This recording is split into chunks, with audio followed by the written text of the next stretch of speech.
I was involved in a text thread with several other guys not long ago, encouraging one another and holding one another accountable.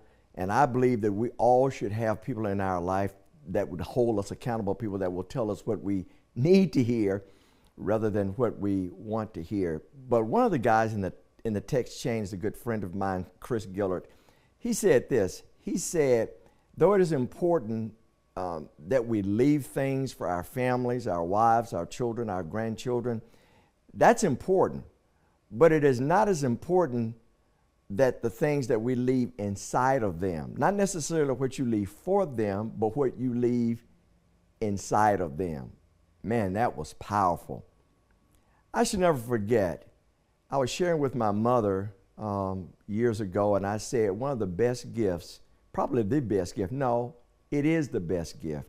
The best gift that you gave to your children, you introduced them to Jesus Christ, because that will sustain us throughout all of life, ups and downs, ebbs and flows, hard times and good times. My guest today, Josh Trim, is the manifestation of what his parents sowed inside of him, invested inside of him. Sure, they have a successful company, one of the largest privately held security companies in this region. But more importantly, that matters, but what they put inside of him is sustaining him to the next generation. Stay tuned, you're going to be blessed by his testimony.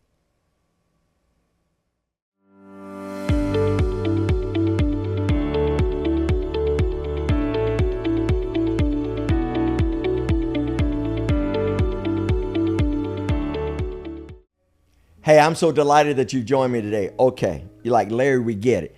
I know you hear me say this every program. Well, probably not every program, but most programs, that I really enjoy all of my guests. But there are some guests, man, my producer, he has to come to me sometime and say, listen, let's start the program. Quit chatting, quit talking, start the program. And so this is the kind of program that he has to step in and say, okay, we're running out of time. We need to start the program. Oftentimes, the fun is not necessarily, the inspiration, the conviction is not necessarily what you hear during the program, but sometimes just a sidebar before we start the program. I am delighted to have a good friend of mine. He is like family.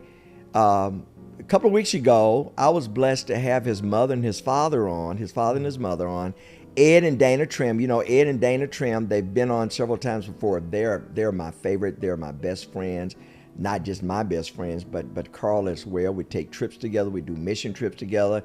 We go to lunch together. We just enjoy. And let me tell you something.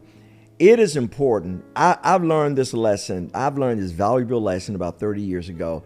It is important that you know who you love, but it is more important that you know who loves you, and that they love God more than they love you. Now, why do I put that caveat in there, that they love God more than they love you?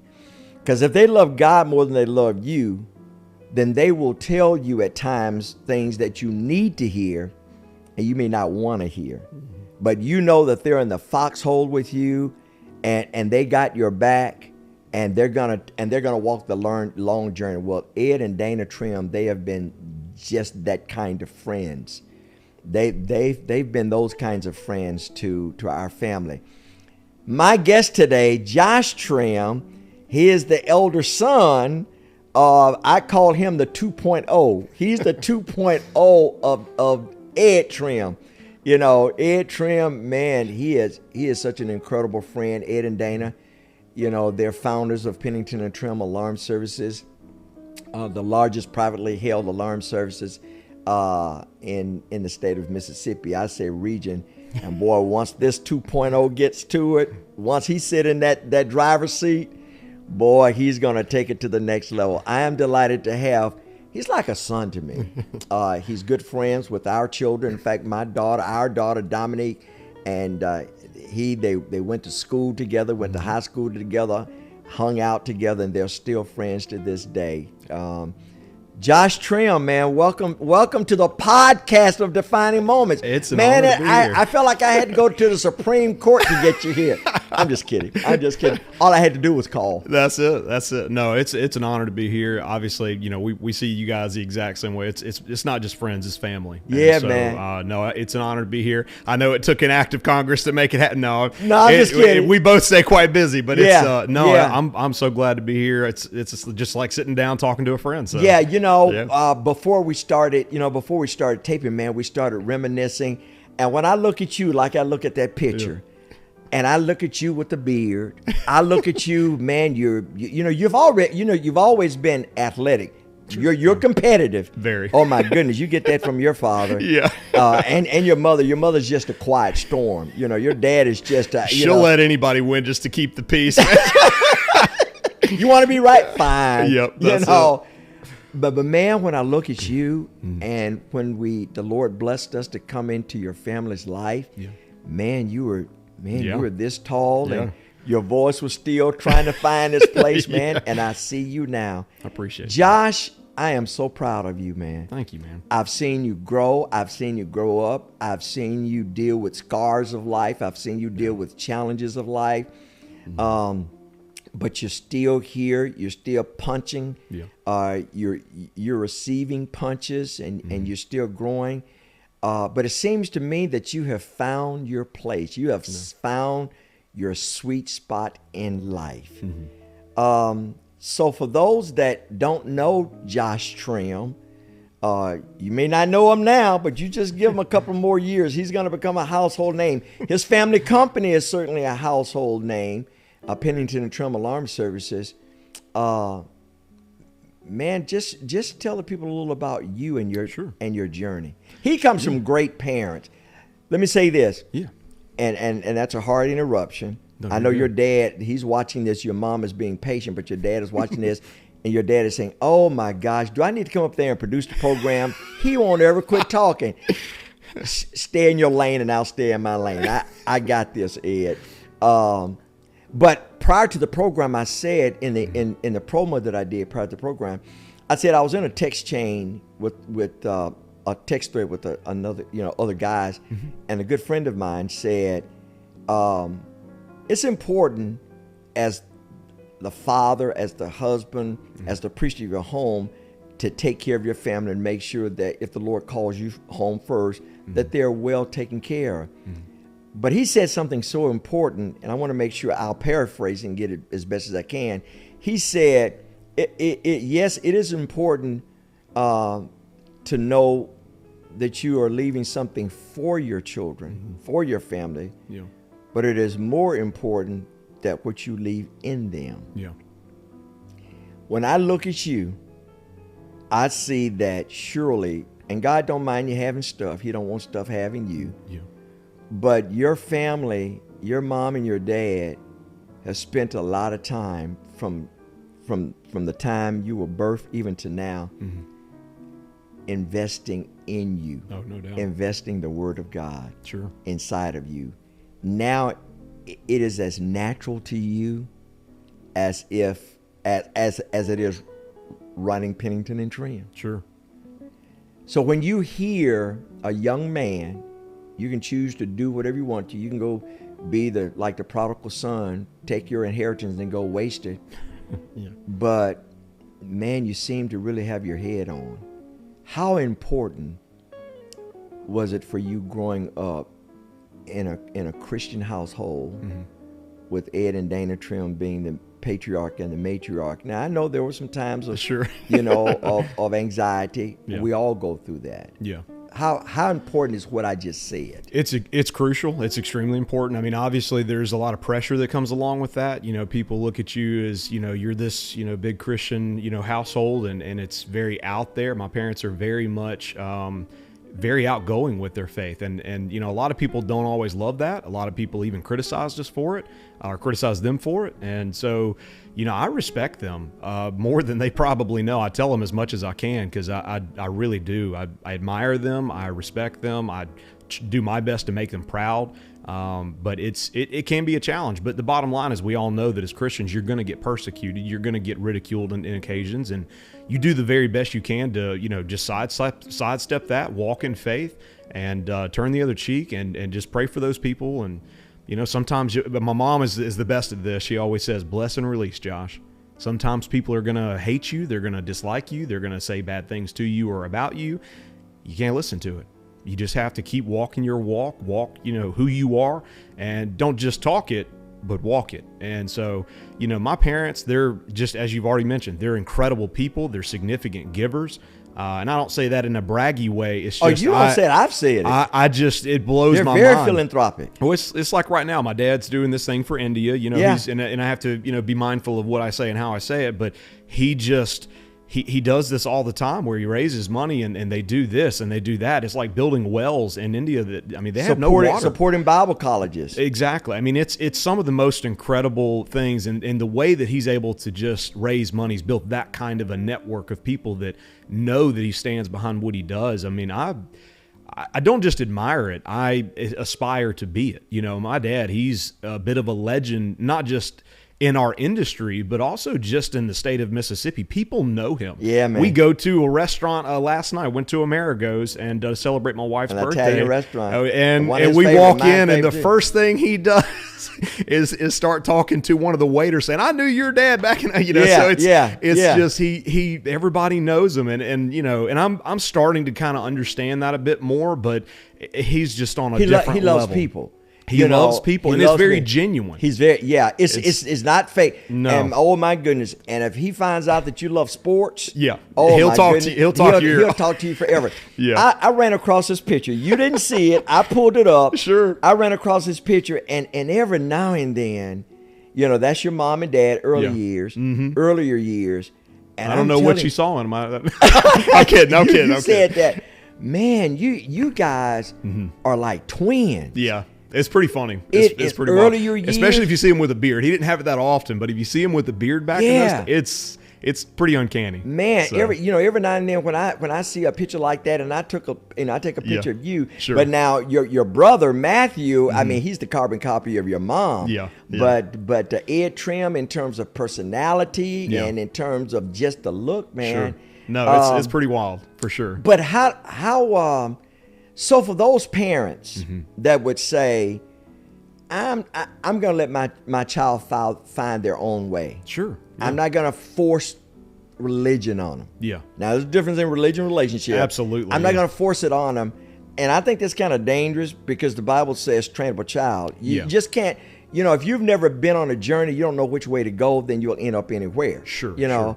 But what would you tell parents that would say, I'm just going to let my children just kind of find their own way? And how do you feel That's about a phenomenal question. And, I the way I like to phrase this is lead by example, because my parents, they could have just said, hey, let's go to church and let's do this, let's pray, all that type of stuff. But it wasn't just that. Again, they walked the walk.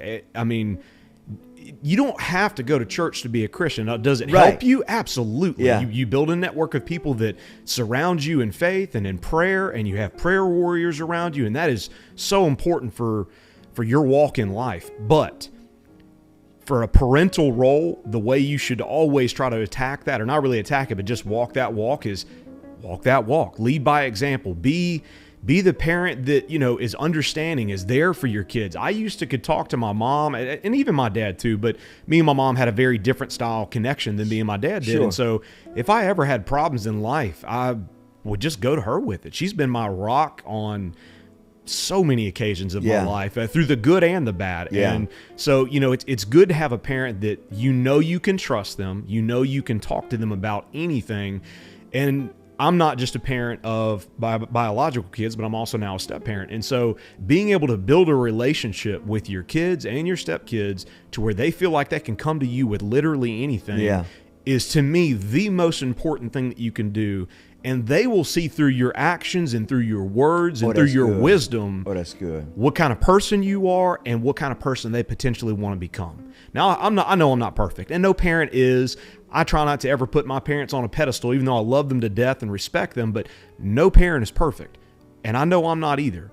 but I try to make sure I'm always there for my kids, no matter what they're going through, so that they know that they can come to me in any situation and have a conversation, and I give them the best possible advice that I can. You know what? I heard this guy say to me several years ago. Mm-hmm. He said, you know what? I give my children whatever they want. Now, I do travel a lot. I'm all over the place, but you know, I'm paying for this, I'm paying for that. I'm saying, man, your children need much more than that. Yeah, absolutely. They need you to show up and be involved emotionally, not just your stuff. Mm-hmm. You know, because basically what you're saying is my job, my traveling, other distractions are more important to you. Yep.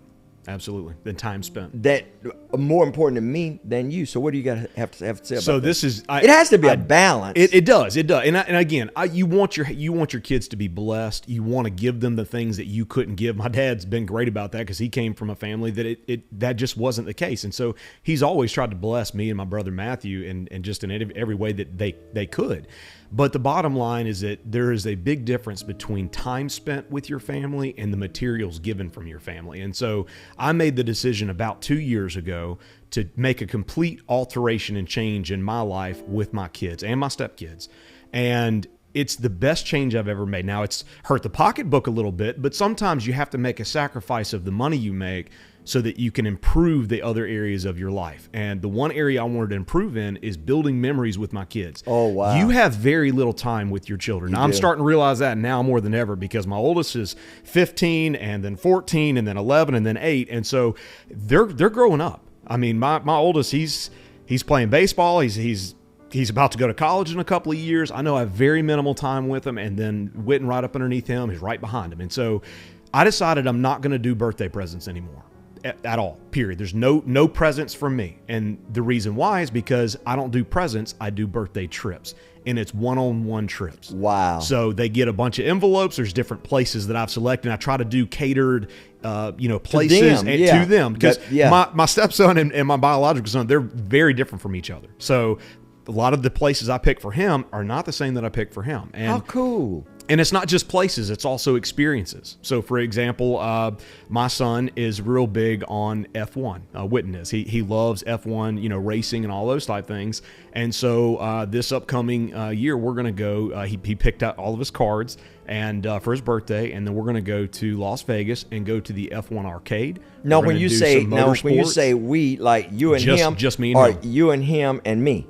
You said we, French. No, I we. know. I got it. How cool. And so, I've done a few of those so far, and we went to, and it doesn't even have to be extreme, especially in the early years. I'm glad. It doesn't have to be Las Vegas or Orlando. I got it. We went to Memphis, the first one. Went to Memphis, and I love Memphis, but there's not a ton to do.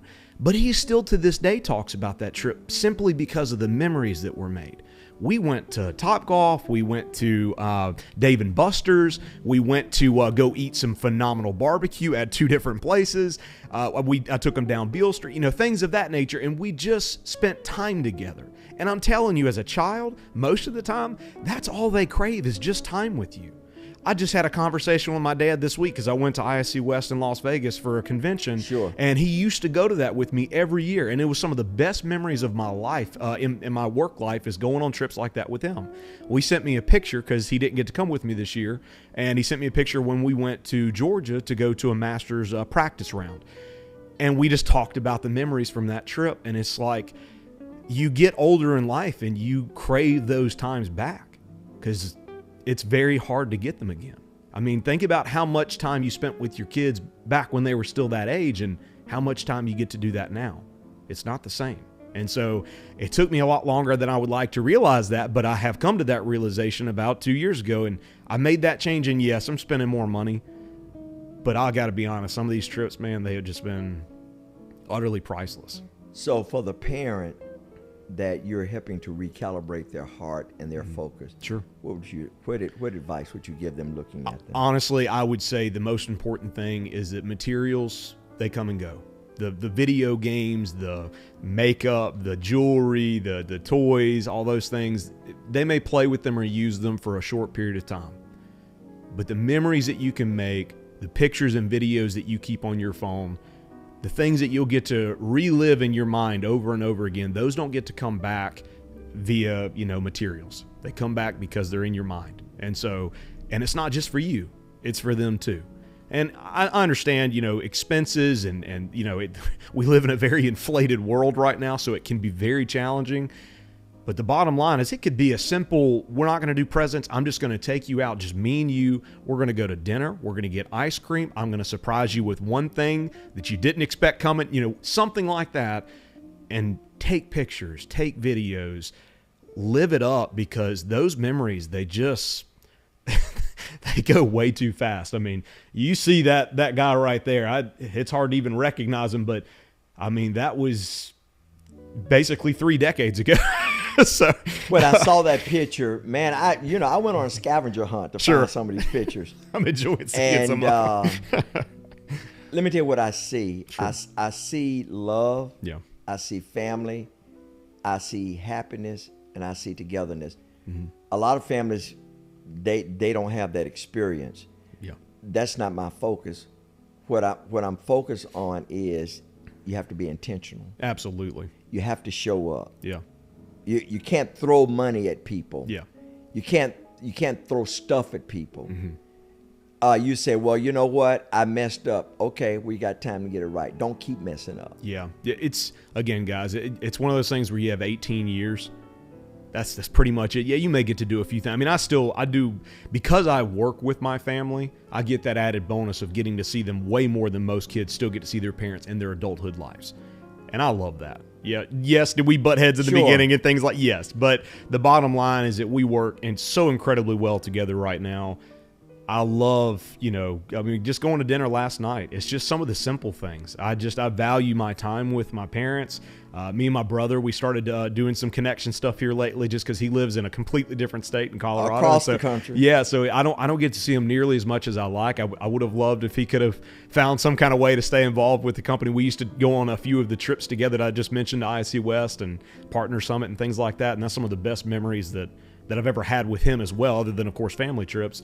And but he felt called. And so you mentioned earlier about, that situation where, kids can sometimes go their own way and, your parents want you to come work with them. Yeah. And Matthew didn't want to do anything with the company, or not really. He felt led to go into the ministry. And I respect that. And he's doing a great job with it. And I mean, you're talking about smart as a whip. He really is. There were times that we would go to football games to watch Javis play football, or Dominique cheer, or Alexia play basketball. But more Dominique and Javis around your time, Dominique. Sure, yeah. And you would be out on the field playing football. Yeah. And your brother Matthew, he would be at the game, but he would be in the game reading a book. Yeah. He went to Ole Miss doing that one time. He would be at a game, and everybody else would be cheering, and he would be in this corner. Because there have been several times that I've gone and sat beside him, and he would have a book he'd be reading. He's one of the smartest people I know. I'm telling you, he is very smart. He's very intuitive. He's someone that, he came in, so he did, actually, I don't know if I ever told you this, but he did work for our company for a little time there. Yes. And he found ways to come in, and this was after college, after he went to Oral Roberts, but he came in and he found ways to look at the systems that we had from a complete outside perspective and change things systematically and helped our company from a efficiency and productivity standpoint. He just has the mindset for that. He's I'll be honest with you, he's great at ministry, don't get me wrong, he's killer at that, but he also just has a very business-like mind. And I think he gets that a lot from my mom. Yeah. She is very much an internal, I'm very much like my dad as far as, salesman can make a friend out of anybody in 5 minutes. But my mom you want is to talk just, to me today? Yeah. But my mom, she's just, when it comes to business sense, they just have it. Well, let me say Matthew's this. Exactly I've said this a couple of times. I said, God did not place everything in one person. Sure. That's arrogant and egotistical. Absolutely. Yeah. God didn't place all of his gifts, all of the gifts and attributes into one person. But I do believe that he placed one gift in everybody. Absolutely. Very minimum. Yeah. You got to find it. Yeah. And so God didn't make the body out of an arm. Yeah. He has different parts. Mm-hmm. And that, I believe that is as an indication that God has gifted people many different talents and capacities. Sure. But it is for the good of God's kingdom, and it is good for the body. Yeah. So I make that long rabbit chase because as much as you're a part of your dad and mom's family, you're the siblings to one another. Yeah. You're opposite. Very much so. Yeah, we're very different. We have a few common interests. Don't get me wrong, but we're very different from each other. You're very different. Yeah. And I'm going somewhere with this. So, what would you tell those children, and even tell those parents that would headlock their children? No, you're gonna follow my career. You know, because you one day, and it is no secret unless because I'm honorary chairman of the board. Sure. So I have so I have a proxy vote in this. Sure. Obviously you're being groomed to take over the company. Sure. All right. Yeah. When that's up to you and your mom and your dad. But not very seriously, Matthew is interested in that. I've always said he'll do ministry and you'll pay for it. Yeah, that's very accurate. Yeah. I mean that's our mission. But he's a part of the company. He prays for the company. He has the last name, but actually you're in the daily workings and building of the company. And one day you'll be in the president CEO's office running the company. Sure. So what would you tell parents? What would you say? Tell the children it's really okay. It's honestly, it's funny you asked that. I just had a conversation with my kids this past week because again I just got back from my trip and I went by myself, and it was a great trip. I saw some insane product, a lot of AI, a lot of technology, and I come back home, and my son, he's just always like, one of the guinea pigs. What did you try it out on me? That's very true. Yeah, I showed him videos and pictures and all those type of things, and he's like, dude, that's so cool. And I was like, yeah, I mean that is part of this part of the job is going to see those products. What is coming? What is already here? What is on the horizon? What's going to separate us from other companies? Things of that nature. And I try really hard not to ever be the type of dad that force feeds to my son or my daughter, you really should consider coming to work for me. You should be that next, that third generation. I try to not do that. And the reason why is this. Even though I'm not going to say my dad pressured me to do it, we were doing radio commercials for him when we were 10. When I was 10 and 13, Matthew was 5. And if you still listen to some of the answers, you'll still hear some. It's weird. I call the office and I hear myself. I'm Josh. Hi, Matthew. It's weird hearing myself from that age. But regardless, again, it wasn't pressured. It was more of the fact of he was just like, you have the ability to come in and take over. And I'm glad that I did. I kind of, from an early age, knew that's kind of what I wanted to do. I wasn't sure at all times, but it took, probably 2, maybe 3 years of doing it. And I was like, yeah, this is going to be my future. I know that I can do it, 1, but 2, I actually love it. I'm actually good at it. I actually enjoy I have a passion for the technology and the customers and the group that we have and just all of those type things, just the dynamics of our company. But I try to tell my kids, listen, you have the ability to basically choose what you want to do for your career. But the bottom line is I'm not ever going to ask you, hey, will you come work for me? Will you come do? I want you to do what makes you happy, because the bottom line is this. I enjoy what I do. And even though, yes, there are hard days, everybody has hard days. If you don't have a hard day at work, tell me where you work and I may come join you. That's right. No, I'm just kidding. Right. No, it's everybody's going to have their hard days. Everybody's going to have their trials and adversities and difficulties. But the bottom line is if you truly, truly enjoy what you do, you know it inside. You know it deep down and you have a passion for it. And if you're doing that 5/7 of your life, if not more than that in some cases, make sure you love it. And I tell my kids that I'm like, find something you're passionate about. And I tell them, guys, you're still young. You have plenty of time to decide. That's right. But I try to do it, and this is a bit of a sneaky way of doing it. But I try to show them the joys. I show them the bad sides too, some of them anyway. But I show them the joys of what my job entails. I've taken my son on a few, minor sales calls where I told the customer ahead of time that my son may be coming and that they're good with it. And he gets to see me in action. He gets to see me talk to clients and evaluate their concerns and what do they want to add to their system? How do they want to better protect their facility or their house or whatever? And he gets to see it. He's been on a few trade show trips. He hasn't walked the floor or anything, but he's been on a few trips and seen, how fun it can be getting to meet with dealers and reps and vendors and things of that nature. And he's seen some of those good things. And my daughter has too. She's obviously a bit younger, but I think, again, walk the walk and show them your job. And if you can do that and you do it in a good way, then that alone can sometimes kind of entice them.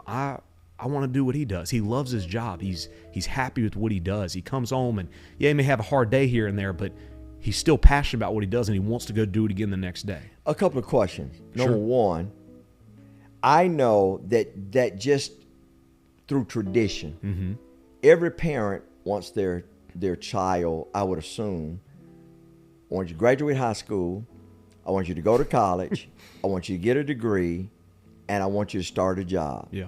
And then I want you to just go do life. Yeah. Okay. That's traditional. Okay. Used to be. Yeah. And so, but I love the way you explain it. You got to find your passion. Yeah, absolutely. And you have academic exposure. You went to a great school, you know. I appreciate that coming from you. Yeah, I know, and I tell you what, you have no idea how painful it was for me to say that. But I didn't mention the school. I will. Don't worry about it. I didn't mention school. No, you're But good. you know, you were adorning some of the colors. You know, absolutely. I did that for you. All right. I'm gonna let you fly with that one. But you said, you know what? This is not the best use of my dad and mom's money. Or my time. Or my time. I'll be honest with you, Larry, not to try to cut you off or interrupt you. But you just did, but go ahead, I Tim. Go ahead, Tim. Well, us Ole Miss people, that's just what, no, I'm kidding. You got it out. That was it. I was going to get it out. Out. So I did. I went there for not even a full year, man. And me and you have had this conversation. Yeah, we did. And it's just, don't get me wrong. I think there are several applications of jobs out there where college is necessary. I really, truly do. But time is the most valuable asset as human beings that we have. And we waste so much of it on several different things, whether it's applications on our phone, whether it's, things that we do at the house. I mean, everybody's got their hobbies, but 4 to 5 to maybe 6 years of going to college to have a watered down degree. Now, I know this is a very hot topic and some people would very drastically disagree with my commentary here, but the bottom line is I lived it. And I know my situation is different than others, but there are trade schools. There are things that you can do in 2 years to get very good money. I mean, very good money without going to get a degree for 4 to 5 years. You may build some great relationships. You may have a lot of fun times at some parties and go to a lot of sporting events, and you're going to have a great experience, a great time. But can you validate that time after 5 to 6 years? And I'll give you the best example I know how. I have several friends, close friends, that went to get a degree, spent anywhere from 4 to 5 to 6, and some even close to 7 years. The money they spent that some of them are still today paying almost 15, 16 years later because of student debt and the amount of interest that comes along with it. Still paying today, and they're not even doing what their degree was for. Yeah. And I don't say that to, make fun of them by any means. They made a choice. They stuck with it. They followed it all the way through. They have that degree. But degrees are a dime a dollar. They used to not be that way. But to me, it is extremely saturated. Now, if you're going to be a lawyer, yeah, you got to go. You have to. If you're going to be a doctor, a teacher, there are certain things that you have to do that require that. But I'm going to be honest with you, man. There are so many jobs out there. They could care less about what pieces of paper you have. They want to know what kind of experience you have. They want to hear you talk. How professional are you? How do you speak to them? Do you shake their hand or do you just, dap them up? What's your mentality towards them? There are so many different ways that you can get a job. I could go out, not to brag about myself, but I feel like I could go out right now and find a job like that if I didn't enjoy what I was doing now. Not because of a piece of paper, but because of the person I am and the way I believe in myself and being able to sell yourself to someone else to be able to work for them. So when you decided, okay, you know what, let me just start my career, and you went to work for your company or work for your parents' company, now family company. Sure. All right. Yep. So your dad and mom said, got it. Yeah. And they said, all right, we're going to start, figuratively speaking, but literally as well. Here's the broom. Oh yeah, no, I mean I started at the bottom, baby. Not as president, not not as privileged. Still not that. Not as privileged just because you share the same last name. Yeah. If you're gonna someday run this company, then number one, you're gonna start at the floor level. Yeah. One, because you need to understand all of the workings of the company, and second of all, you need to gain the respect absolutely of the employees that you're gonna manage one day. Talk Oh, yeah, about there's no question. I mean, I started at the bottom. I got paid barely over minimum wage. I think back at that time, minimum wage was $7.25. I was making $7.75, which is crazy. But, it's wild seeing what it was back then. But regardless, I mean, I was making very, very little money. I was at the very bottom of the totem pole. I tried to pull the daddy-son card out on day one because it snowed and I was wearing nothing but a T-shirt and jeans. I said, I'm going home. My leader at that time said, no, you're not. And so I tried to pull out the daddy card. That didn't work. And I'm glad it didn't, because it taught me very quickly I can't use that. So they pulled that out of the back pocket right out the gate, and I'm glad they did. So you got to earn the respect. I worked several 60 to 65-hour weeks, put in the time. I wanted to learn. I was a sponge. I wanted to learn as much as I possibly could in the shortest amount of time possible.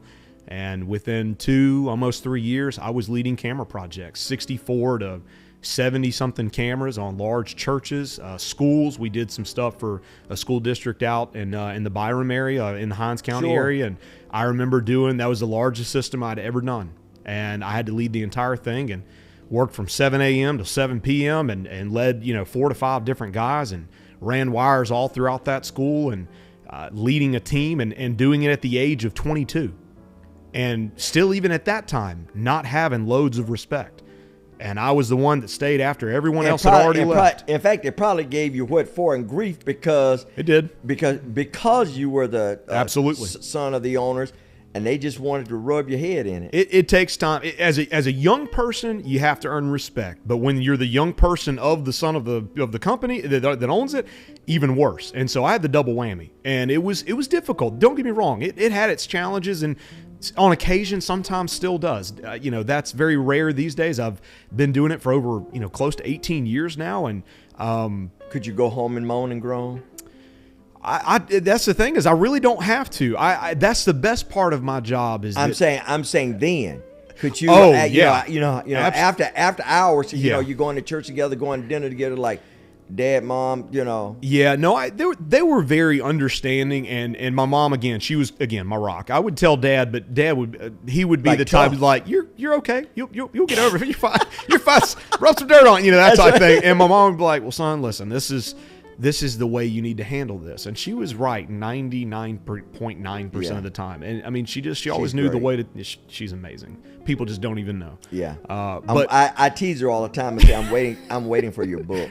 Yeah, she's a quiet man. Yeah, she could definitely create one for sure. And my dad could too. All the stuff he's been a great through. Storyteller. It's but no, I would go home and I would talk to them back. Of course I didn't live with them, but we'd get together a lot. I still valued my relationship, not just as an employee son, but as a son. And I wanted to have that time, and we tried our hardest to kind of separate that.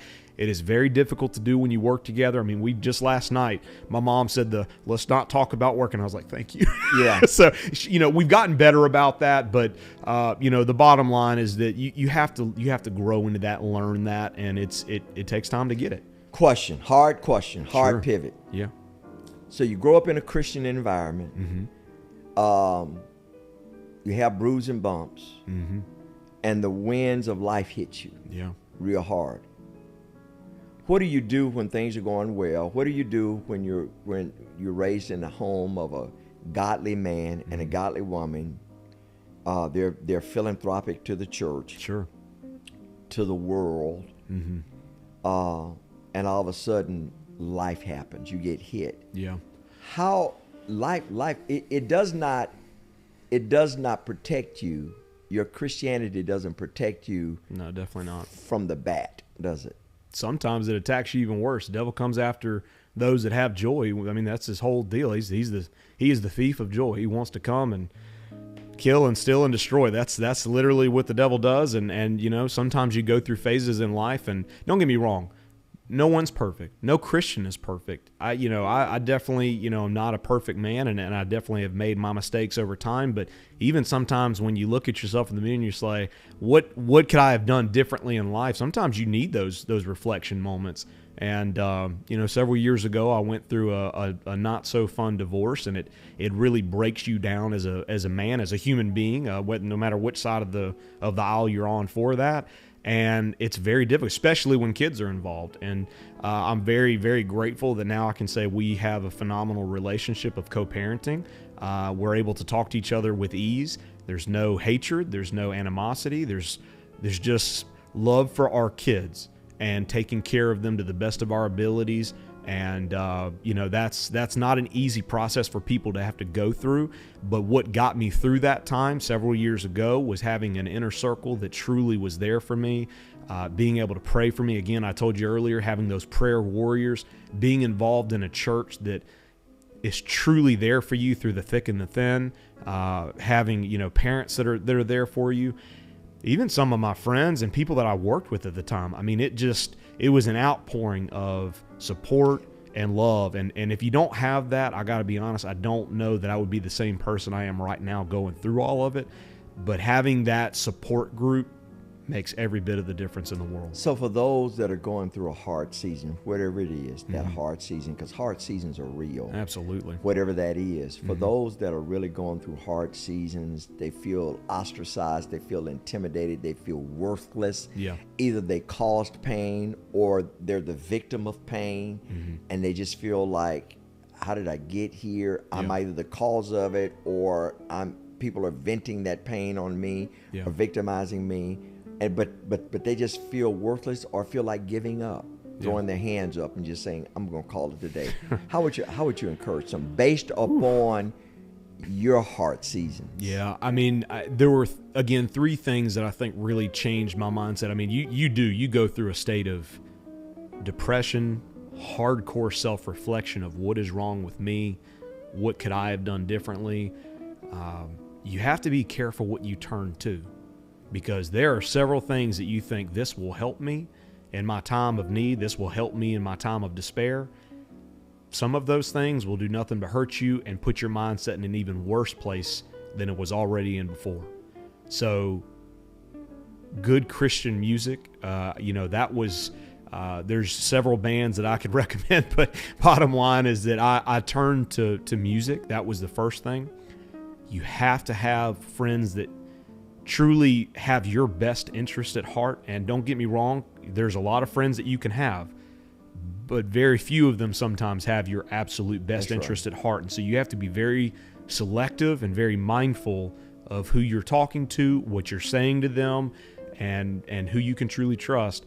And then again, the church that you attend and having some form of a relationship with, not necessarily the pastor. I mean, that is extremely beneficial as it was for me when you have that. But if you don't have that, just have someone with a good godly perspective that can really help bring you back down to earth and help you with your reflection point. Because sometimes reflecting, you beat yourself up to the point to where you're beating yourself to a pulp, and that's not going to help you at all.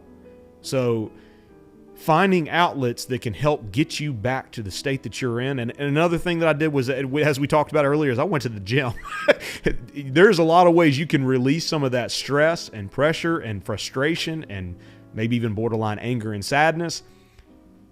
Going to the gym and lifting some weights and getting on a treadmill, listen to some good quality music and just letting some of that out. That was one of the biggest helps for me because it rejuvenated my body. It rejuvenated my mind. It released a lot of emotions that had been built up at that time. And if you do have kids, my biggest piece of advice through everything I just said is make sure that you are not letting what's happening to you affect your relationship with your children in a negative way. You need to pour as much love and attention into them as you can, because as much of a hard time as you're going through, you have no clue what they're going through. And so, sorry, that's an emotional portion right there. You've got to make sure you dive into them with every ounce of your being. So, a couple of things. Number one, you grew up in a Christian, godly household. Mm-hmm. There was tension. Yeah. But it's interesting how, while you were going through a storm, the very thing that you grew up in, you depended on. Oh, there's no question. Absolutely. To help walk you through turbulent time. No, my relationship with my parents and so how important is faith? How important is It's as a key. young? Now I'm asking a young adult. Yeah. Because I had a friend pastor of mine, he said to me years ago, he said, as many young folk that are walking in the front door, they're leaving the back door. Yeah. They don't want anything to do with God because they don't believe that God is relative, number one. And then his greatest concern is when they leave high school and they go to college. Man, there are so many distractions and deterrents in college. They lose their way, and it's hard for them to come back. Yeah, no, college is definitely a challenge, and I would recommend anybody. I don't know how many college students watch this, or maybe even students that are about to go to college, but it is critical. When you go to college, you need to find some form of FCA, some form of a Bible school. Fellowship Christian Athlete. That was one of my favorites. The great program at Ole Miss that did that, and it was amazing. Brother Isaac. Twice. I'm gonna let you get away with that twice. Go ahead. Brother Isaac was amazing. Mississippi State. Now. It's one of those things where you've got to find your outlet that you can come to a place to worship and get the right type of friends, because I'm telling you, you will be, I'm not going to say brainwashed, but you will be cultivated in a very different way. Though. It is just, college has changed over the years, even more so than when I was there. And so you have got to find people that are going to have your best interest at heart. And it's crucial. There's so many isms and so many. Man, you're not kidding. And so many distractions. Yeah. So while you were going through the storm, your dad and mom invited me to church one Sunday, your church one Sunday, Word of Life Church, pastored by Joel Sims, a good friend of mine. He's just a great. I had a meeting with him a couple of weeks ago. We sat down and full of wisdom. And just he's a great guy, Joel Sims. Mm-hmm. And I was leaving because I had to get to my church, but I saw you walking in. I still have that picture. I love, one of my favorite pictures. I saw you walking in to the next service, and you were holding hands with your son. Yep, my son and daughter, both of them were with me. I love that both picture. Of them. Yeah. Even though you were going through, you were in the height, the heat, the bowels of just hardness. You had them both, and you were holding them, and you were walking them to church. Yeah, I mean, as a parent, you have to find forms of strength that you didn't think you had. Even when you're going through some of the hardest moments of your life, you mentioned earlier people that are thinking about giving up and thinking about throwing their hands up in the air and just saying, I'm done. You're not just saying that to yourself. You're saying that to your friends. You're saying that to your kids. You're saying it to your family. You said, I'm sorry. I can't do this for myself or for you anymore. And I got to be honest. I mean, you go through some dark times, but the bottom line is that your kids, if they can't bring you out of that, then they're real. Not much else will. And we're not going to be insensitive, sure, or dismissive. Storms are storms. Absolutely. I don't care what you go through. And they're very painful. And you can't take a shower. You can't take a magic pill. You can't turn flips, and it'll be okay. It takes time. Because I've had therapists on my programs. I've had clinical therapists on the program. Sure. Yeah. If you need help, go get help. Absolutely. Don't be too prideful that you don't reach out.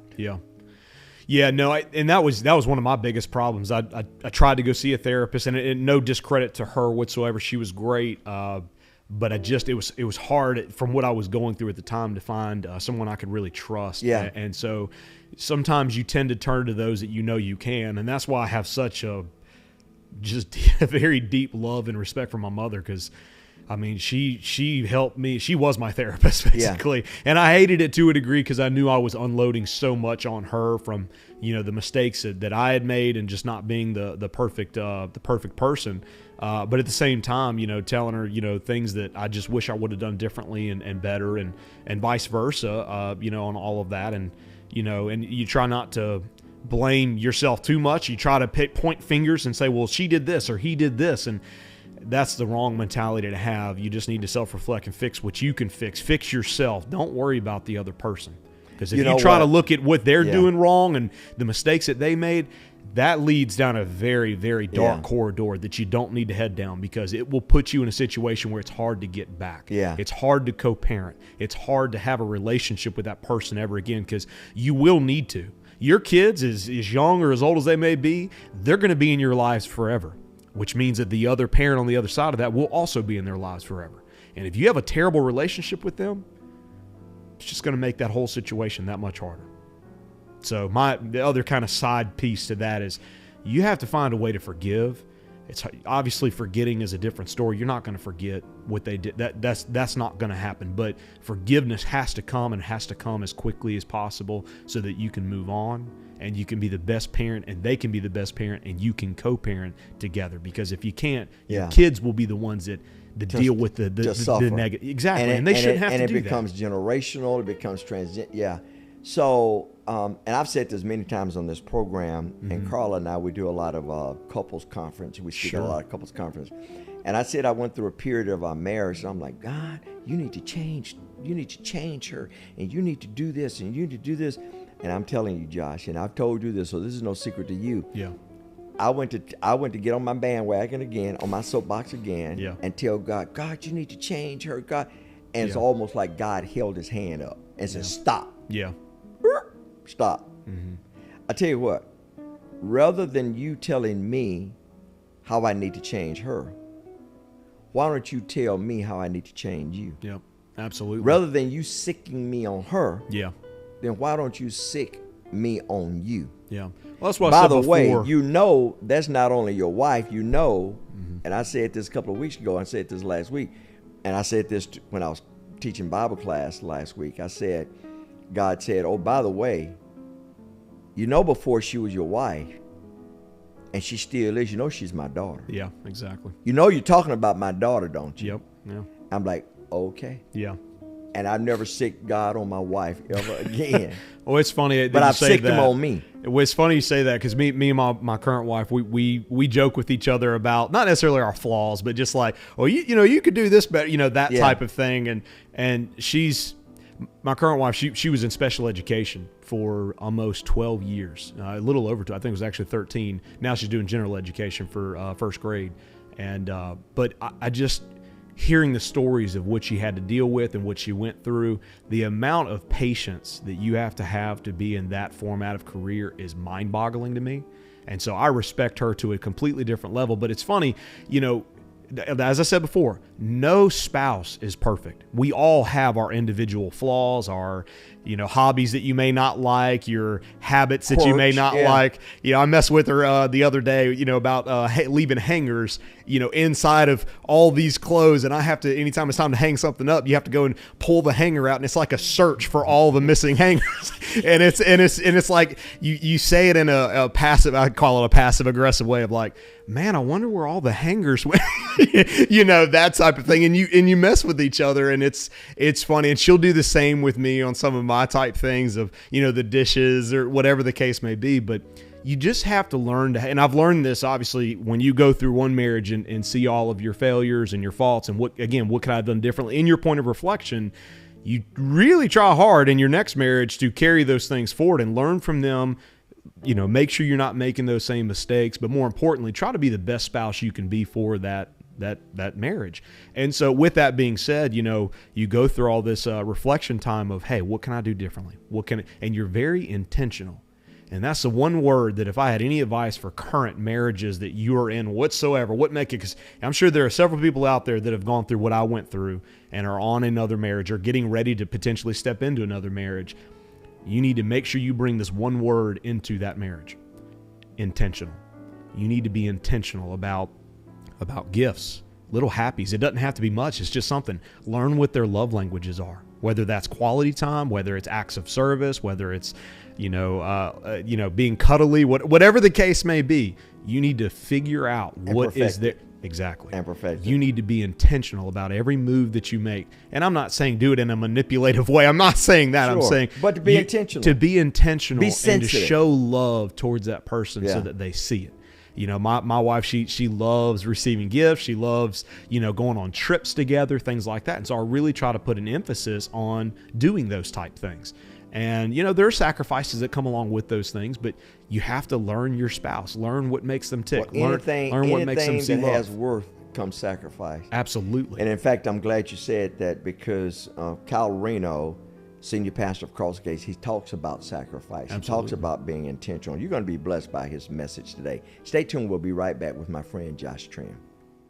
Hey, my name is Kyle Reno, Senior Pastor at Cross Gates Baptist Church. Here's a defining moment from this last Sunday. The kingdom come is when the rule and the reign of Jesus is being experienced on earth. When the rule and the reign of Jesus is being experienced on earth. Listen, when the already, not yet, is being experienced to a measure here on earth. In the changing of lives and the transformation of places. The changing of lives and the transformation of places. You know, the Lord's Prayer is captured in another place, gives it a little fuller moment. Matthew 6, verse 10, he says, your kingdom come, your will be done on earth as it is in heaven. You know, I studied this a lot this last week and even beyond that. Let me tell you, when we say your will be done, does anybody else have an Eeyore voice in their mind? Come on. You know what I'm talking about. Like, it's almost like, your will be done. It's almost like this strange, sort of defeated statement. And, you know, look at me. When Jesus is teaching this prayer, that is not the spirit in which he's saying it. What he is in this moment is saying, listen to me, what the will of God that is fully expressed in heaven, in wholeness and peace and transformation, that will that is fully seen and known and lived in heaven, we're asking for that is there to come here. Hey, thank you for taking some time to listen to that defining moment from this last week. If you'd like to listen to the sermon in its entirety, you can go to crossgates.org, and we would love to have you visit with us any week on any of our Sunday experiences or our midweek opportunities. I'd encourage you this week to take some time and really think about what moments right now are defining your destination. God has more in store for you. Hope to see you soon. What does the name Story mean to you? Our team put a lot of thought in what story means to them. Story to me, I think of the word legacy. I think of family, I think of people, I think of relationships. I think some of my most fond memories are sitting around listening to stories, and stories from all different backgrounds, all different cultures, all different types of family relationships, professional relationships, and how those relationships kind of transcend time. Every day we tell our story, the story of our associates, of our clients, of the communities that we serve. That's the essence of the soul of the bank, and it's why being storytellers is so compelling to us, because we've been telling our story for the last 4 years, and now we can go out and really show the market who we are. Being able to tell the story and incorporating that in our name, to me, is a sense of pride. It's just a continuation of the people we serve every day. And their individual stories that have made this place so special. We are trying to change from being seen as just a commercial bank to a bank that is for anyone and everyone, because we are. And that is why we want to change to Story Financial Partners, because we want to know what your story is, what brings you to us, and how we can be a part of your story. We're growing, we're evolving, and I see us being very successful. The future of the bank is so bright, you need sunglasses. I mean, it's incredible.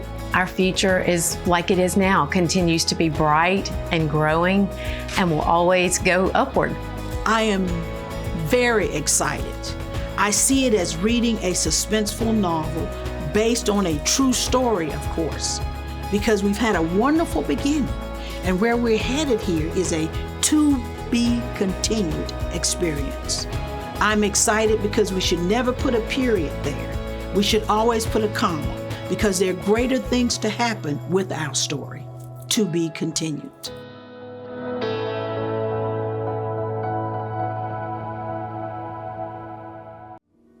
Hey, welcome back to Defining Moments. I'm with Josh Trim. Listen, I have seen this young man. He's a young adult now, but I've seen him grow up from when he was 9 or 10 years old. And now I'm just marveled at having a depthful conversation with him. And I'm not surprised, because I saw it in him. We have our families are very close with his families, his mom and dad. Ed and Dana Trim. They're founders of Pennington and Trim Alarm Services. I keep saying this is a plug that they're the largest privately held security company in the state of Mississippi. I say region, and I say that Josh is like 2.0 of Ed. Man, they're loving, they're philanthropic, godly family. Mm-hmm. When you hear me say this about your mom and dad and about the company that they started out of the bed of his truck, what do you see when you see your old man, OLE, and your precious mom? Honestly, and I don't know, a lot of people don't see this, but I see two of some of the hardest working people I know. I know that, a lot of people see my dad and he's off on trips or doing this or doing that. People have no idea. I saw it firsthand because I was his kid. I was there. And so my mom, she would bring us up to the office, late at night on the weekends when we didn't have school the next day. She'd take us to Blockbuster first. We'd rent games and movies, and she'd be up there sometimes till 1 o'clock, 2 o'clock in the morning. And some parents are like, how dare you? And I'm like, that's the life of a true working parent sometimes. And I was, I look back on it now, I'm like, I see you. I see how hard you worked. My dad, he had conventions, he had trade shows, he had late nights, he had being on call and pretty much being the only guy on call back at that time. And, all of those. And as a kid, you don't really understand, why do you have to work so hard? But then growing up and coming into the industry and actually doing a lot of it myself, and getting some of the same comments towards me that he used to receive, people don't understand the backstory or what happens behind the scenes. And so I know how hard they work. And I said this before, I'm beyond proud, not just of them, but to be their son. And I have not just one pair of shoes, but 2 pair of shoes that I have to one day fill. And that's going to be a lot to do, but I do everything I can, not just to make them proud now, but to, of course, make them proud in the future. I mean, they're amazing parents. Is it too much pressure? Not really, because, they prepared me for it. They really, like we talked about earlier, I started from the bottom. I had to learn how to wire up access control panels and security panels. I mean, the days of crawling around under houses and running face-to-face into a snake. So it hadn't always been cool air conditioning. Oh, no. They put you in the attic. They put you in the weeds. So one time me and my dad actually went, I know this sounds crazy, but we did a job together. We went down to the coast and did a camera job at a house in Gulfport, Mississippi, and it was just like 4 cameras or so, but the house was built in 1950 or around that range, 40s or 50s. So the attic was about 3 feet tall. Oh, yeah. So do you think my dad got up there? No. So I drilled the holes outside. I stubbed the wire up into the hole, and I said, Dad, I need you to wiggle this around for me. And I crawled. And when I say crawl, I mean like military belly crawled in the attic to be able to get out there. And this was in the dead heat of the summer. 3 feet in Gulfport, dead heat of the summer. I couldn't breathe. I came back. He still has a picture. I probably should have sent that one to you. I still have a picture of me coming out and just being covered in black soot from how old the house was. Insulation had already turned black. I mean, just all of that. Couldn't breathe. Almost got stuck in one part because it was a slanted style roof. And so you get out to the eave, the edge to grab the wire, and my foot and my belt got caught. Oh, wow. And guess what? He couldn't get up there and get me. So I had to basically back crawl, wiggle my way out. So yes, I have been in the trenches before, and I've been doing this, like I said before, for almost 18 years. And I've done all of it: new construction, installation, pre-wires, trim outs, servicing. And of course now I primarily do nothing but sales and some of the administrative type things and that type of stuff. But bottom line is I've done every aspect of it. Changed out the trash can lids, stamped backs of checks, licked envelopes until my tongue was raw. And that was before we had the little sealer thing that you could do on there, all of that. And so all the way from back to minimum wage to now just beyond blessed. And your father and your mother tell me now that, man, the company has grown so that you guys have had to create another division. We have, yeah. Like the access control, camera, security, commercial. And so he tells, man, you're pretty sharp. I don't know who the other guy is. It's like a camera bomber. He's one of my biggest role models. Yeah, man. I look up to him. I don't tell him that too much because you know how he can be. He can get a little bit of a big head. But no, I look up to him more than he knows. He's taught me incredibly much. But I'm gonna tell you something. He may gig you, you know, when you're with him, but when he's away from you in my presence, he's very proud of you. He talks about you a whole lot. That means a lot. He's in my presence when we're hanging out together. He talks about you a whole lot, and I just let him talk.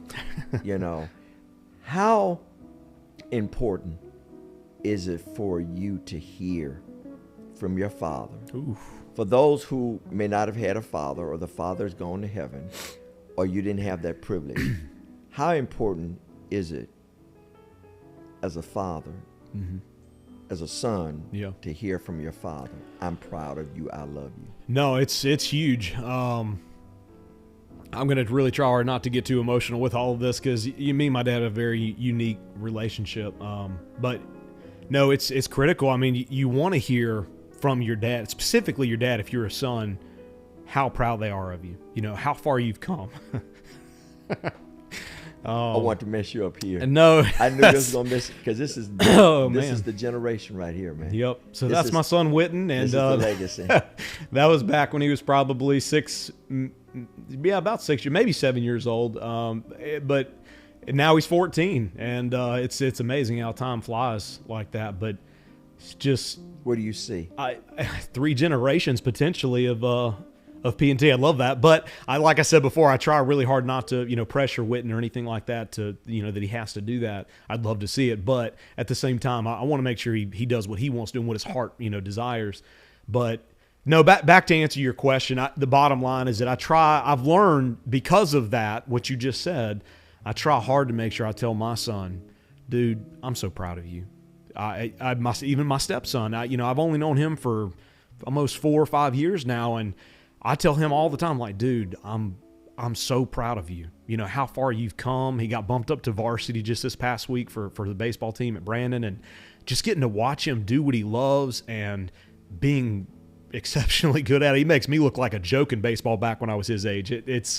As you already mentioned, I was an athlete. I love playing sports, but he's so good. And then watching my son get in the pool and swim at his age and competing with seniors, he was in 7th grade doing that last year. I mean, it's fun watching your kids excel and do what they love and have a passion. He actually has a golf tournament today, so that's why it cracked me up seeing this. He has a 9-hole tournament at the end of today. It's there's actually my stepson right there, Hudson. He's literally, that was last year. He's as big as me now, and he's in 9th grade. But I love all 4 of my kids, and I try really, really hard because I've learned getting it from my parents. They tell me, a lot how proud they are of me, and watching everything I've gone through, and where I've come and how I've gotten where I am. It's so critical that you tell your kids how much you love them. But more importantly, love is a lot of times just felt, but telling someone how proud you are of them and being specific about those words of, what you've done this year and what you've done here recently, I see you. And I hope it doesn't go unnoticed how much effort you've put in and where you are and how much growth you've shown. And to a kid, or even more so a teenager, that... I think it goes an incredibly long way because I'm an adult and it hits me hard every time. For that child who didn't hear that for whatever reason, and they feel scarred or they feel lacked. Yeah. How would you encourage them? I believe and let me just jump start it by saying maybe the toughest thing you have to do, but it's necessary in order for you to grow. You have to forgive. Yeah. You have to forgive. Well, I'm glad you said that because that's what makes me so proud of my dad is that he came from a home that he didn't get a lot of that. I mean, and I won't go too deep into his backstory. I know he's given it before on your show, but to see where he came from to what he is now, and more importantly, how he treats me and Matthew as his sons, he didn't have that to look up to or to get experience from. So for him to be able to treat us the way that he does and pump us with encouragement and, just telling us how proud he is of us and things of that nature, just makes it that much more impressive. So as a parent, if you did have that type of growth, that was Matthew back when he was in college at Oral Roberts. If you did have that type of experience of not hearing that as a child, not hearing that as an adult from your parent, being able to flip that script, the buck starts with you. You have to make that change. And I'm very grateful that I didn't have to start that buck because my parents were so phenomenal at it, but I wanted to make sure that I continued it. But I know several parents that, it's difficult because of the relationship that they had with their parents. And they've also made that same change that my dad did, and I'm proud of them for it too. It's difficult to do, but if you can find it in your heart to make sure you're encouraging your kids and telling them how proud you are, I'm just telling you, it changes their life in knowing that they're doing right, because you have to have motivation as a kid. You have to know, I am doing right. This is right, not wrong. And, but you have to not always do it in a disciplinary way. You also need to do it as an encouraging, motivational way. Does that make sense? Absolutely. And I know you know that better than most because you were a phenomenal father as well, still are. And it takes that type of mentality as a dad and as a godly figure in their life to be able to discern between the two. You can't just be the disciplinary all the time. You have to be the person that supports them and boosts them so that they know what that feels like.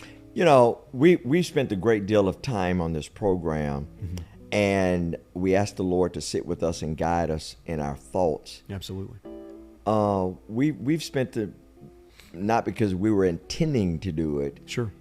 But we spent a valuable amount of time talking about parenting, talking about being loved, about loving. Absolutely. And even though Ed attributes to you a significant amount of growth that the company is experiencing to your being there, because they've so much so they had to open another division. Sure. It's easy for you to talk about the widgets and the nuts and bolts of your company, the cameras, the alarm pads, so on. But you've spent less time talking about that, and I didn't tell you what to talk about, and you've spent the majority of time talking about life, talking about your faith, talking about family. Sure. Why? So my dad, we used to mess with him a lot about this, and in a fun way. Me and my mom, he would go on these, again, trade show trips, convention trips, a lot of event-style trips with our monitoring center, manufacturers, vendors, things of that nature. And he would call it's a networking opportunity. It's building relationships, things of that nature. And we would say, dude, no, it's not. You're going to have a good time, go play golf. I used to think that all as of those well. type things. Yeah, exactly. I'm like, yeah, right. But that, I got to be honest with you, Larry, I didn't understand it until I started doing it. Yeah. And I know I've mentioned this several times already, but just this past week, I went to ISC West. It's the largest security convention in the world. And it's one of my favorite shows to go to. There's only one other one that contends with it to me, but that show is one of the best ones I've ever been to. It's out in Las Vegas every single year. And I love the product. Don't get me wrong. I'm a tech nerd. I love technology. I don't call Ed anymore when I'm having issues. I'm going to ask my producer to hold this picture up. But go ahead. Yeah, when I'm having issues, I don't call your daddy anymore. In fact, I've called him a couple of times. He said, "Call Josh." Yeah, I'm very tech savvy, but I just love technology. Again, I have a passion for it. But I've learned one thing, and my dad nailed it on the head all those years ago, more than I ever really knew. It's not about the product. It's about the people. It's about who you know, not always what you know. What you know is important. Don't get me wrong. It's very crucial to be a salesman for you to know your product that you're selling. But to know people, that is the big key. And I don't care what industry you're in. You could sell cars. You could sell security. You could be a repairman at a car dealership. I don't care what you do. The more people you know, the more people you can call when you get in a situation, the more people that can help you when you need it the most, that's what makes you a good businessman. And going to this last trade show, I have never once had to go to a trade show and I don't say this in a braggadocious way, but I've never had to turn people down to go to lunches, breakfasts, dinners, or events with them. And I had to do it this year because of that continual networking for the past 18 years, but even more so the past 5 or 6 years, because mom and dad have said, hey, it's your turn. You go. You do it. And they send me, and I do the best I can to make them proud and bring back information, technology, but more importantly, continue to develop our relationships with our vendors and dealers. And I've got a very close friendship with some of our vendors. Alarm.com is one of our primary manufacturers that we use, and we've got such a tight connection that my group from last year at that ISC West thing, they called it alarm.trim. And it was because it was four of some of my favorite alarm.com people that just took me, the only dealer out, and it made me feel so special. But the reason they did that is because of the relationship I've cultivated and tried to build with them. Yeah. And the person that taught me that was my dad. Interesting, and one of the reasons I wanted my producer to hold this picture up. Sure. Your dad is out front. Yes. He's the face guy. Absolutely. Yeah. You know, he's everywhere. And your mom is the office person. You will hear her every now and then on a commercial. Yeah. On the answering service, but she is the backbone. Oh yeah, no, my dad. I love my dad to death, and he knows this. And he would admit this as well. My dad would not be where he is today, not even close, without that phenomenal lady right there. And I wouldn't be either. I want to be honest with you, not just as a business person, but as a man. That woman right there, she has my heart, and always will. Look at the joy of her eyes. Yeah, I think that was a pretty proud moment for her to have both of her sons there. She's a phenomenal businesswoman behind the scenes, but she is an even better mother. It's not even close. She's a great grandmom. As far as godly influences go, that's one of the best you'll ever see. So, sorry.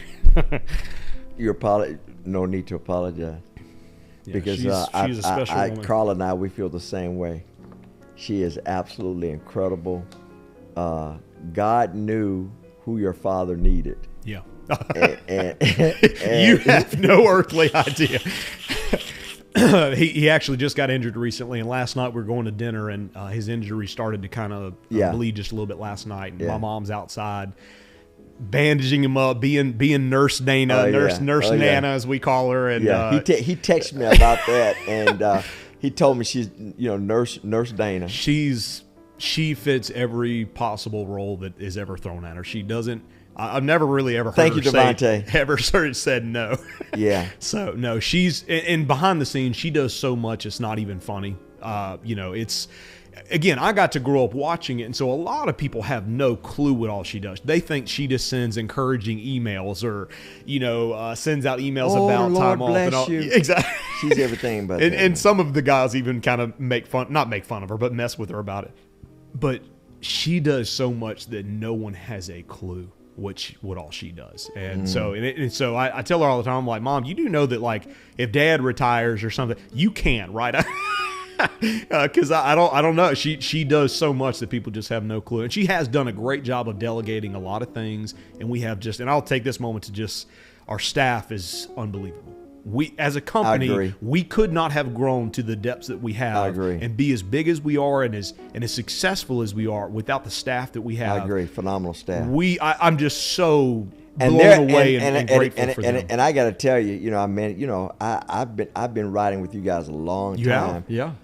And man, the staff is phenomenal. Yeah. Sure, they work there because they need to pay their light bills. Sure. But it's much for some. Absolutely. It's much more than that, man. I would agree with that. They've bought in, man. I've had several conversations just this week alone. We've had some dynamic changes and things of that nature, and sometimes you have to talk to certain people and say, hey, need you to step up, or hey, I want to let you know, man, you're killing it right now. And I was able to have some of those kind of conversations here lately, and it puts things in perspective sometimes, and you have to take a step back and say, I really need to tell that person how grateful I am for them, how thankful I am for them. And I'm thankful for all of our staff because we have over 30 people now. We've grown. We're outgrowing our office. But regardless, You've outgrown your office 10 years ago. I know. Yeah. But we find a way to make it work. I get it. But I'm telling you, man, I can't imagine doing what we currently do at the capacity that we do it Favor. without the backbone of who we have. Exactly. You understand what It's a you're God doing thing. because Absolutely. because you're not ashamed. You're unapologetic. It is the slogan of your company. You know, you make money. Yeah. You're not apologetic about making gazillions of dollars. I wish that we don't make that. That'd be nice. But we are the blessed, purpose, though. Yeah. But the purpose that you do, We're intentional. It's on your commercial. Yeah. Ed says it. Dana says Absolutely. it. Yeah. We make money. We make money. We're unapologetic about making money. Don't stop there. Just I was don't about hear to that say. part. Yep. Just don't hear that part. Yeah. Is to build the kingdom of God. That's my phraseology. Spread the gospel. Absolutely. Spread the gospel. Absolutely. And brother, let me tell you something. You don't have to wonder if they do it. Oh yeah. If you follow them, Yeah. Just every now and then. Sure. Oh man, they're serious about building the kingdom of God and building orphanages and supporting Bible colleges Yeah. and buying Bibles and mission trips and building wells and Absolutely. supporting orphanages. Man, that's a real deal. We go as far as, churches in the community. We try to, bless them a lot as well when it comes to, updating some of their security and stuff around the church. A lot Absolutely. of churches obviously having to do access control now and cameras and things of that nature just because of the way we live in this world right now. Things have changed. And so people are wanting to protect. There's a lot of grant services out there. And so we've done a lot of grants for churches. Yeah. But the bottom line is we try hard to bless churches any way we can. The proof is in the pudding, man. We try to be fair to all of our customers because customers are like family to us. We want to take good care of them, but at the same rate, we even go that much further for churches and schools because we have such a passion for those. And we also give 10% back to our local church, Word of Life. Absolutely. And not just as individuals, but as a company we Yeah. do. Our money is where our mouth is. We are very open about our faith. And again, as I told you before, we've been criticized about it. We had one lady say, "How dare you be so open about your religion? What if I was a Buddhist? What if I was something like?" I'm like, "Ma'am, listen, we don't care, what kind of religion you are, but we're going to be open about our That's faith who and we who are. we are. We are Yeah. unapologetic. You said it best. We are unapologetic of who we are and what we stand for and what my parents built the whole foundation of this company on and what I'll continue it on." Yeah. That's not changing. Yeah. And I That's don't right. care how the world continues to change in a good way or a bad way.